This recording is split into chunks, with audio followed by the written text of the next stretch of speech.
আসসালামু আলাইকুম, সবাই কেমন আছেন? তো আশা করি ভালো আছেন। তো আপনারা স্ক্রিনে যে গরুটা দেখতেছেন, এই গরুটা আপনাদের অনেক ভিডিওর মধ্যে দেখাইছি। এই গরুটা একটু অসুস্থ। আজকে প্রায় 10-15 দিন পাতলা পায়খানা করতেছে। দেখেন আপনারা, একদম পানির মতন পাতলা পায়খানা করতেছে। তো এই গরুটাকে নিয়ে আমি অনেক চিকিৎসা করেছি, অনেক ডাক্তার দেখাচ্ছি, উপজেলার ডাক্তার দেখাচ্ছি।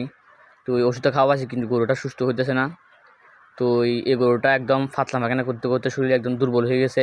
এটা যদি শুই তাহলে আর উঠতে পারে না, কয়েকজন ধরে তুলিতে হয়। তো দেখতেছি এটা আর বেশি দিন বাঁচবো না। এটা লিভার খেয়ে ফেলছে, ফ্যাটের মধ্যে যে লিভার আছে, লিভারটা কৃমি খেয়ে ফেলছে।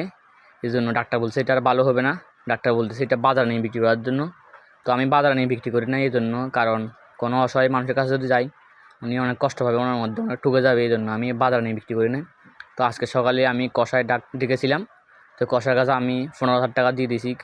এই জন্য কিছু করার নেই। আর আমি চাইলে এটা বাজারে নিয়ে 40-50 হাজার টাকা বিক্রি করতে পারতাম। আমি এই জন্য নিয়ে যাই না, কারণ এটা কোনো অসহায় মানুষের কাছে চাইলে উনি মনে কষ্ট যাবে। তো ওনাকে ঠকাইতে আমি চাই না, এই জন্য আমি কষার কাছে দিয়ে দিয়েছি 15,000 টাকা দিয়ে। হয়তো আল্লাহ তালা এটা আমার রিজিকে রাখে নাই, হয়তো আল্লাহ তালা আমার রিজিকে এর থেকে আরও ভালো কিছু রাখছি ইনশাল্লাহ। তো আল্লাহ যা করে ভালোর জন্য করে।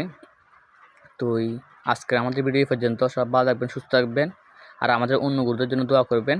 আসসালামু আলাইকুম ওয়া রাহমাতুল্লাহি।